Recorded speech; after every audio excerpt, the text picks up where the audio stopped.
আসসালামু আলাইকুম প্রিয় বন্ধুরা, সেই গরুটাই আমাদের ভাগ্যের চাকা ঘোরানোর। এই যে দুইটা গরু দেখছেন, এই দুইটা গরু দিয়ে আমি কিছু ভিডিওগুলো বানাইছিলাম। সেই ভিডিওটি অনেক সুন্দর হয়েছিল, মানুষ দর্শকরা আমার ভিডিওটা দেখছিল। প্রিয় ভাই বাদরা, আসলে গরু জিনিস আসলে ভাগ্য সবার ভাগ্যে জুটে না। তা আমাদের দেখেন এই গরুটা দিয়ে একটা ভিডিও বানাইলাম, আসলে অনেক মানুষে দেখছে, অনেক মানুষ আমার ভিডিওগুলো সাপোর্ট করছে ইনশাল্লাহ। এই যে রাত্রের বেলা দেখেন তাদেরকে নিয়ে সেরা ও আমার দরজায় এসে দাঁড়াইছে। এই যে গরুটা দেখছেন দরজায় এসে দাঁড়াই গেছে, তবে ওই যে অনেক দিন পরে আবার আসছে আমার এই সামনে, দেখেন তার নিয়ে আবার একটি ভিডিও বানাইলাম ইনশাল্লাহ। সবাই আমাকে ভিডিওটা সাপোর্ট করবেন ইনশাল্লাহ, সবার কাছেই ভালোবাসা চাই। ভালোবাসা যদি তাকে অবশ্যই আমাকে সাপোর্ট করে আপনাদের পাশে রাখবেন ইনশাল্লাহ। সকলে ভালো থাকবেন এবং সুস্থ থাকবেন। দেখছেন তো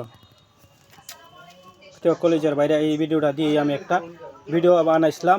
অবশ্যই আপনারা সেই গরুটি দেখে আমাকে একটু সাপোর্ট করেছিলেন। অবশ্যই আপনাদের সাপোর্ট পেয়ে সেই ভিডিওটি অনেক আমার এগিয়ে গিয়েছে। এই দুইটা গরু দিয়ে আমি ভিডিওটি বানাইছিলাম ইনশাল্লাহ। সকলেই ভালো থাকবেন, সুস্থ থাকবেন।